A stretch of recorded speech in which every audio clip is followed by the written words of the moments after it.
Supriyani, guru honorer di Konawe Selatan, Sulawesi Tenggara, yang didakwa atas tuduhan penganiayaan terhadap muridnya, seorang anak polisi, akhirnya bisa mengunjungi ibunya. Usai sidang perdana, Supriyani berkesempatan pulang kampung setelah mendapat penangguhan penahanan dari Pengadilan Negeri Ando Olo. Ada masalah. Tidak pernah. Supriyani, guru honorer di SD Negeri 4 Baito yang didakwa atas tuduhan penganiayaan terhadap muridnya, akhirnya bisa kembali ke rumahnya di Desa Wonoaraya, Kecamatan Baito, Konawe Selatan, Sulawesi Tenggara. Meski kini sudah berstatus terdakwa, ibu guru Supriyani diizinkan mengunjungi rumahnya setelah mendapat penangguhan penahanan dari Pengadilan Negeri Ando Olo. Tim pengacara Supriyani menempatkannya di sebuah rumah aman. Pada Kamis petang, usai menjalani sidang perdana, ia diberi kesempatan menjenguk ibunya dan melihat rumahnya.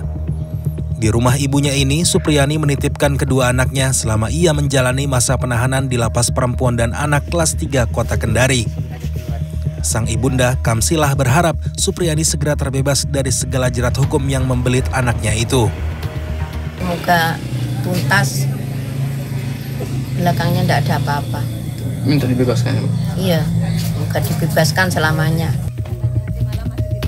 Usai bertemu ibu, suami, dan anak-anaknya, Supriyani juga kembali ke rumahnya. Rumah Supriyani berjarak sekitar 1 km dari rumah ibunya. Rumah Supriyani sangat dekat dari SDN 4 Baito, tempatnya selama 15 tahun terakhir mengabdi sebagai guru honorer. Bangunan sekolah berhadapan langsung dengan kantor Polsek Baito, tempat ia pertama kali dalam hidupnya menjalani proses hukum. Sayangnya Supriyani tak bisa berlama-lama dengan orang-orang terdekatnya. Ia harus segera kembali ke rumah aman dan bersiap menghadapi proses sidang selanjutnya.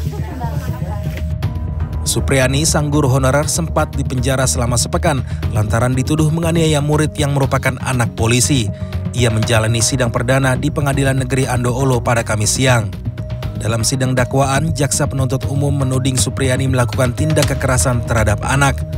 Menurut dakwaan jaksa, dugaan penganiayaan terjadi pada Rabu 24 April 2024. Saat itu Supriyani yang sedang mengajar di kelas 1B mendapati korban murid kelas 1A malah bermain di kelas, padahal korban sedang diberi tugas oleh gurunya.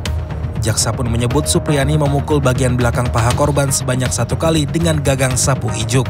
Kemudian, beberapa saat saksi Lilis Herlina Dewi Sarjana Pendidikan meninggalkan ruang kelas 1A untuk keperluan ke ruang kantor sekolah. Kemudian terdakwa masuk ke dalam kelas 1A dan mendekati anak korban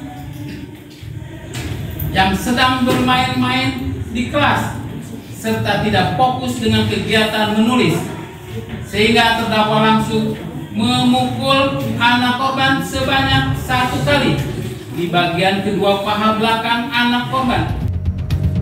Supriyani membantah semua tuduhan jaksa. Semuanya itu tidak benar, Pak. Saya tidak melakukan perbuatan itu. Supriyani dibebaskan sementara waktu dari Lapas Perempuan dan Anak kelas 3 Kendari pada Selasa 22 Oktober kemarin. Ia dibebaskan setelah Majelis Hakim Pengadilan Negeri Ando Olo, Konawe Selatan mengabulkan permohonan penangguhan penahanan. Zainal Ishak, Konawe Selatan, Sulawesi Tenggara.